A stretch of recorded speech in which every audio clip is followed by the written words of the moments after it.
विरोधक आणि सरकार यांच्यात आरोप प्रत्यारोप होत राहतील, पण पालक म्हणून आपण काय खबरदारी घ्यायला हवी, आपण पाहूयात एक रिपोर्ट।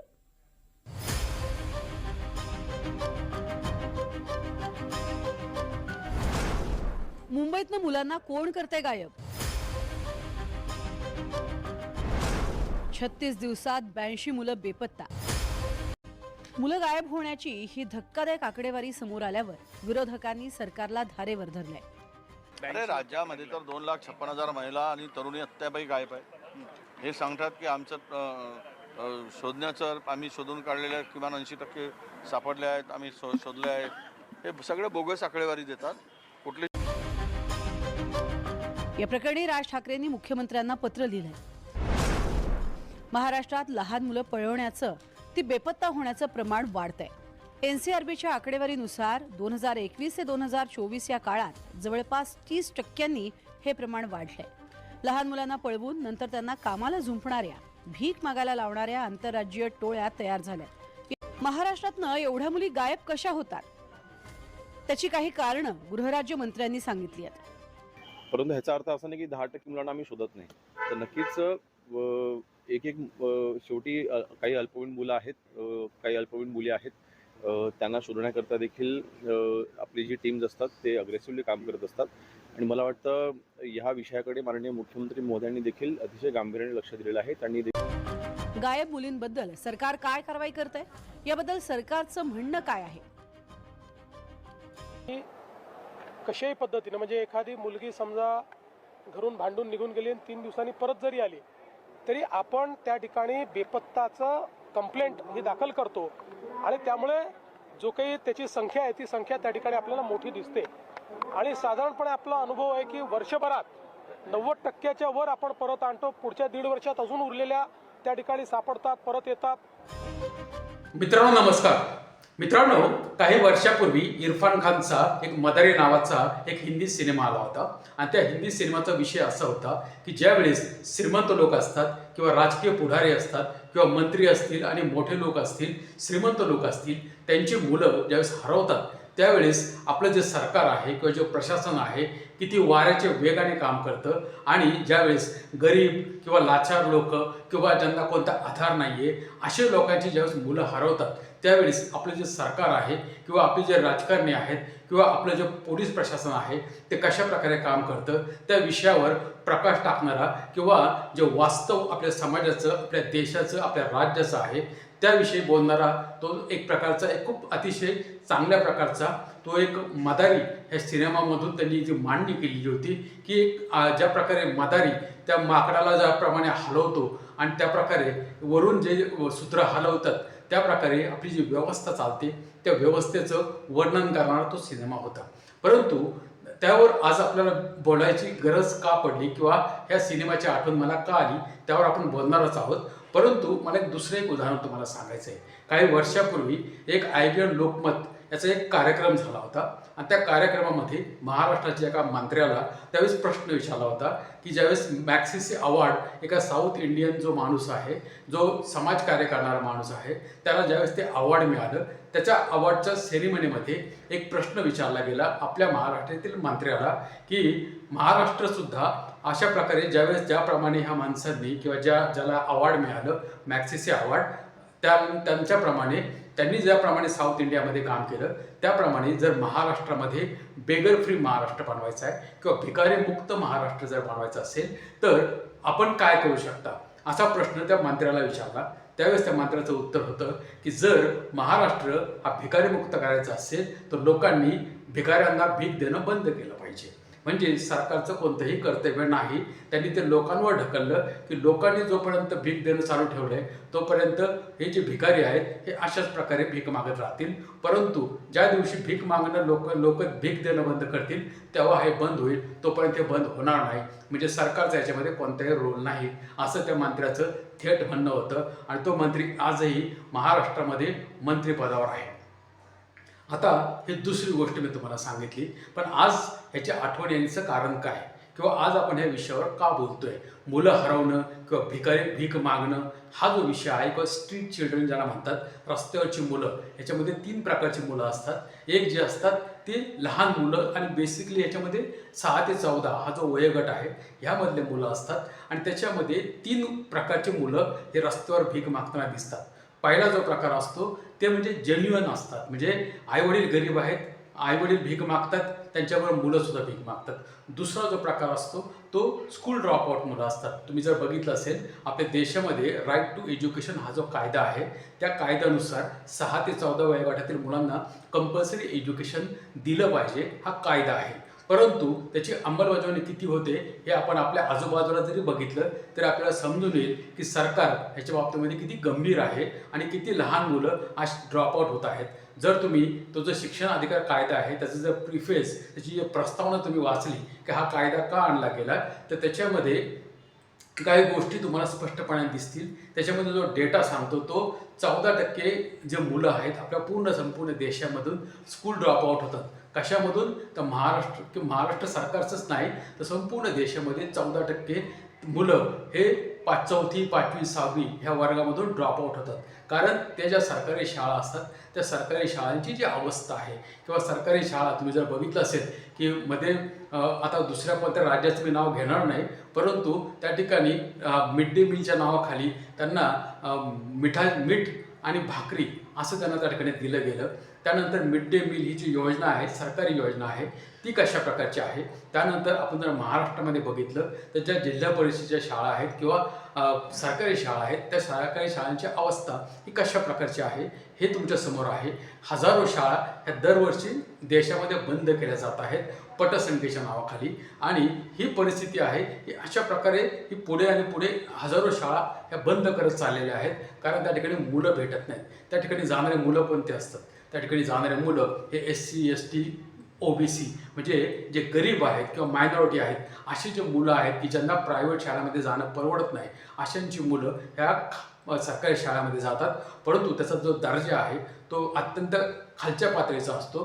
त्याच्यामुळं त्या ठिकाणी मुलं ड्रॉपआउट होतात आणि हे जे ड्रॉपआउट जे पर्सेंटेज आहे हे सुधारण्यासाठी म्हणून राईट टू एज्युकेशन म्हणजे शिक्षण अधिकार कायदा हा आणला गेला. परंतु हा जो शिक्षण अधिकार कायदा आहे त्याची योग्य अंमलबजावणी आजपर्यंत योग्य प्रकारे झालेली नाही आहे. हे डेटावरून आणि तुम्ही जर तुमच्या आजूबाजूला जर मुलं भीक मागताना बघितले तर त्यावरून हे तुमच्या लक्षामध्ये येईल. परंतु त्याही पुढे जाऊन ह्या ज्या गोष्टी आहेत ह्या तर त्या ठिकाणी आहेतच. आणि तिसरा जो प्रकार आहे म्हणजे पहिला जो प्रकार आहे तो जेन्युअन म्हणजे आईवडील गरीब आहेत त्यांच्यावर मुलं भीक मागतात. दुसरा जो प्रकार आहे तो स्कूल ड्रॉपआउट म्हणजे शाळेतून ज्या सरकारी शाळा आहेत त्याच्या मधून मुलं ड्रॉपआउट होतात आणि ड्रॉपआउट झाल्यानंतर मग ते एकतर घरामध्ये गरिबांची मुलं असतात एक तर घरामध्ये आईवडील म्हणतात की तू शाळेत पण जात नाही घरात काय करणार त्यापेक्षा काहीतरी जाऊन काम कर. म्हणून असे जे मुलं आहेत हे कुठंतरी तुम्हाला काम करताना दिसतात की जे लहान मुलं आहेत पण ते काम करतायत कारण ते स्कूल ड्रॉपआउट आहेत. आणि तिसरा जो प्रकार असतो तो प्रकार याच्यामध्ये आहे तो म्हणजे फोर्स लेबर म्हणजे ज्यांना जबरदस्तीने भीक मागायला लावलं जातं. आणि हा जो जबरदस्तीने भीक मागण्याचा प्रकार आहे ना तो ओळखायचा एक साधा प्रकार तो म्हणजे त्या मुलांना जर तुम्ही काही जर म्हटलं की तुला कपडे देतो तुला शिक्षण देतो तो आमच्या इथं कामाला येईल किंवा आमच्या घरामध्ये आम्ही तुला सांभाळतो तर ते नको म्हणतील. ते म्हणतील आम्हाला फक्त पैसे द्या.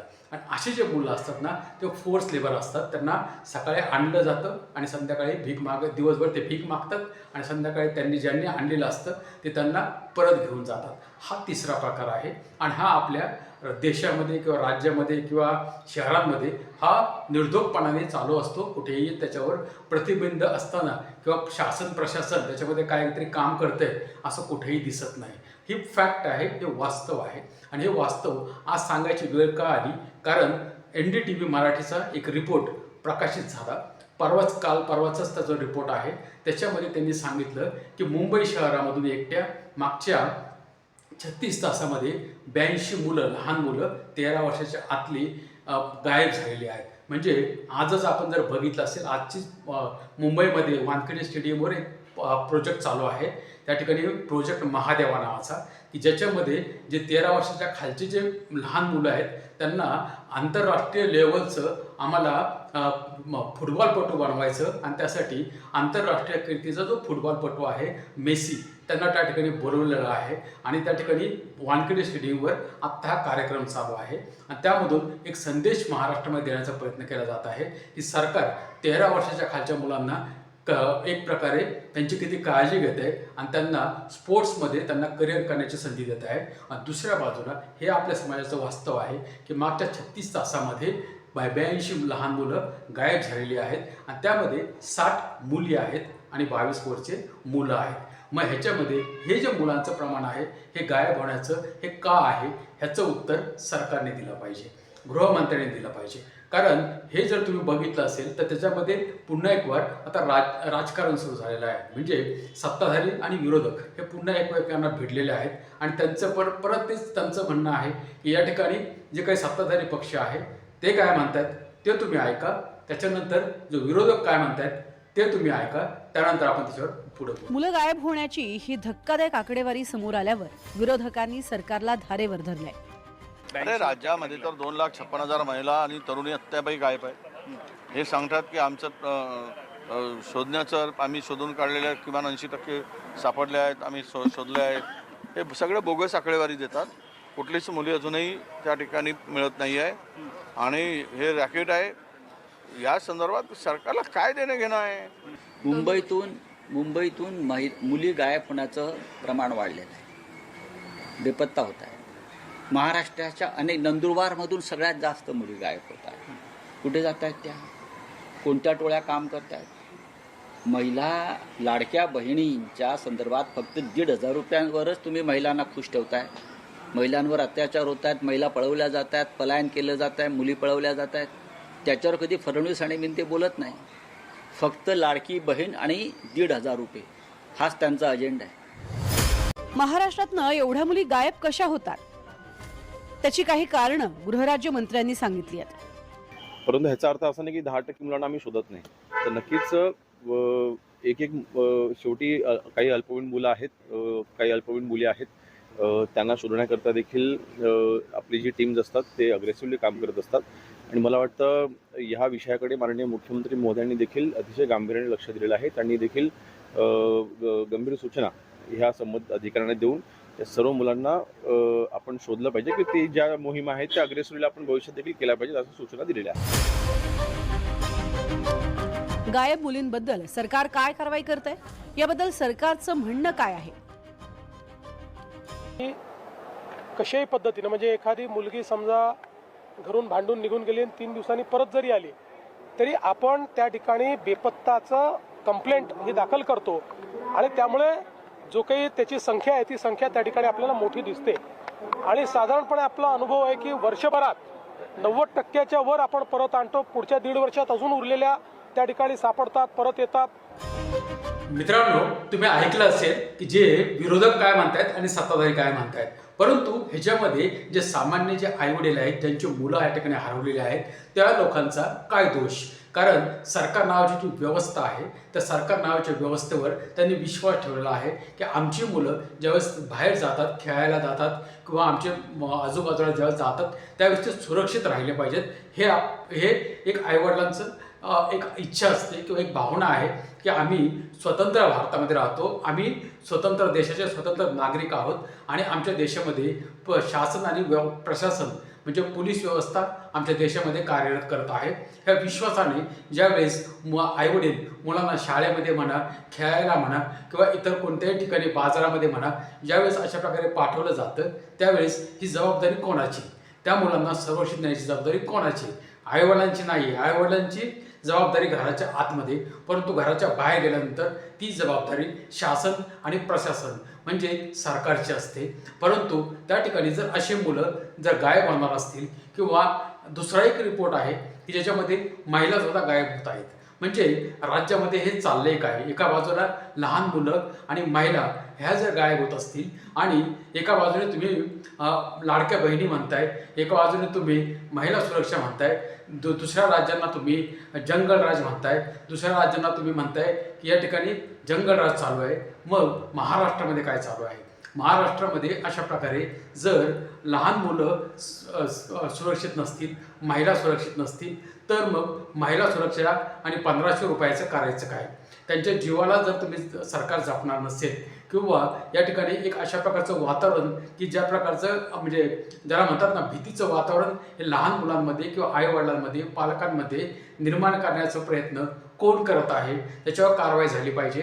आणि म्हणून वेगवेगळे जे नेते आहेत त्यांचं तर वेगवेगळं म्हणणं आहेच, परंतु जे मनसेचे नेते आहेत राज ठाकरे त्यांनी सुद्धा एक सरकारला पत्र लिहिलेलं आहे.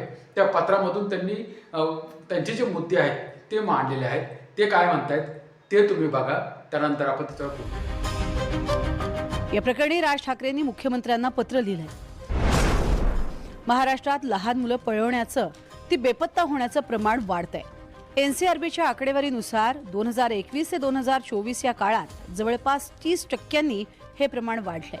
लहान मुलांना पळवून नंतर त्यांना कामाला झुंपणाऱ्या, भीक मागायला लावणाऱ्या आंतरराज्यीय टोळ्या तयार झाल्या. या टोळ्या सर्रासपणे लहान मुलं पळवतात. यावर सरकार नक्की काय कारवाई करतं हे समजत नाही.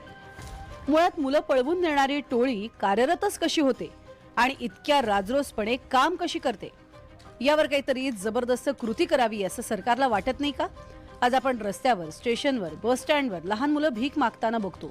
ती कोण आहेत? त्यांच्या सोबत जी माणसं भीक मागतात ती खरंच त्यांचे आईवडील असतात का? याचा तपास किंवा वेळ पडल्यास अगदी DNA टेस्ट करावी असे आदेश सरकारला द्यावेसे वाटत नाहीत का? खरं तर केंद्र सरकारनं हा विषय सगळ्या राज्यांशी बोलून या विषयावरती एक कृती गट तयार करायला हवा. पण सध्या वंदे मातरमवर तावातावानं चर्चा करणाऱ्या केंद्र सरकारला मातांचा आक्रोश ऐकू येत असेल असं वाटत नाही. असो, मुख्यमंत्री आणि गृहमंत्री या नात्यानं तुम्ही लक्ष घालून फक्त अधिवेशनात यावर चर्चा घडवून आणून नव्हे तर काहीतरी ठोस कृती करावी ही महाराष्ट्राची तुमच्याकडनं अपेक्षा आहे. मित्रांनो, या ठिकाणी राज ठाकरे काय म्हणतात किंवा त्यांनी काय पत्र लिहिलं हे तुम्ही आता ऐकलेलं आहे किंवा वाचलेलं आहे. परंतु त्यानंतर महत्त्वाचा जो प्रश्न येतो ते म्हणजे मुख्यमंत्री त्यांचा जो स्वतः ते गृहमंत्री पण आहेत त्यांना ज्यावेळेस प्रश्न विचारला त्यावेळेस ते म्हणतात की 90% लोक नंतर परत येतात किंवा 90% लोकांना आम्ही परत आणलेलं आहे. तर आता पुन्हा एक वार ही सरकारची जबाबदारी आहे की प्रत्येक राज्यामध्ये, संपूर्ण महाराष्ट्राच्या राज्यामध्ये, सर्व जिल्ह्यांमध्ये जे हरवलेले मुलं आहेत किंवा जे हरवलेल्या मुली आहेत त्यांची एक यादी प्रत्येक जिल्ह्यामध्ये प्रसिद्ध झाली पाहिजे. ती वेबसाईटवर महाराष्ट्र सरकारने टाकावी आणि लोकांना हे दाखवून द्यावं की खरंच हे मुलं परत आले आणि खरंच त्या ठिकाणी सरकार जे आहे ते कारवाई करत आहे.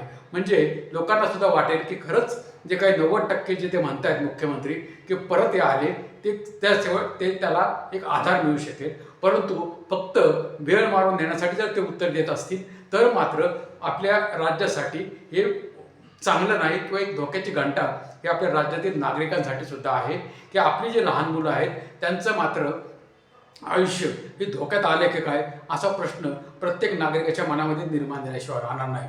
आणि म्हणून आपण एक अपेक्षा ठेवूया की महाराष्ट्र सरकार याच्यामध्ये त्वरित काही ना काही कारवाई करेल आणि निश्चितपणाने जे आपले लहान मुलं आहेत त्या लहान मुलांचं संरक्षण होईल अशा प्रकारे काही ना काही कार्य हे सरकारतर्फे केलं जाईल. काही ना काही ठोस पावलं त्या ठिकाणी उचलली जातील आणि त्या ठिकाणी हे जे मुलं आहेत जे हरवलेले आहेत ते नक्की कोण त्यांच्या मागं आहे, कोणत्या गँग आहे किंवा अजून कोण आहे की हे जे काही समाजकंटक आहेत हे कोण आहेत हे बघणं आणि त्यांच्यावर कारवाई करणं ही सरकार म्हणून सरकारची जबाबदारी आहे. परंतु फक्त काही ना काही थातूर मात्र उत्तरं देऊन वेळ मारून जर सरकार नेणार असेल तर हे मात्र नागरिकांसाठी काळजी करण्याची गोष्ट आहे. आणि म्हणून तुम्हाला काय वाटतं ह्या विषयावर तुम्ही सुद्धा तुमची मतं या व्हिडिओवर कमेंट करून सांगू शकता. जर व्हिडिओ आवडला असेल तर चॅनलला सबस्क्राईब करा, व्हिडिओला लाईक करा आणि शेअर करा की जेणेकरून जास्तीत लोकांपर्यंत हे जे काही व्हिडिओ आहे हा पोचावा आणि लोकांमध्ये सुद्धा एक प्रकारचा अवेअरनेस यावा. लोकांना सुद्धा हे समजावं की आपली सुद्धा एक जबाबदारी आहे. म्हणजे सरकारवर बसून अवलंबून न राहता आपण सुद्धा योग्य ती काळजी घ्यायला पाहिजे. विरोधक आणि सरकार काहीही दावे करत असले तरी पालकांनीही सजग राहा. तुमच्या लहान मुलांना अनोळख्या ठिकाणी एकटं सोडू नका. शाळेतून ये जा करताना मुलांना योग्य सुरक्षा मिळते ना याची खात्री करा. अनोळखी व्यक्तीकडनं कुठलीही वस्तू किंवा खाद्यपदार्थ स्वीकारू देऊ नका. तुमच्या मुलांना त्यांच्या आईवडिलांचे फोन नंबर तोंडपाठ आहेत ना याचीही खात्री करा. काही संकट आलंच तर मुलांना आरडाओरडा करून मदत मागायला सांगा.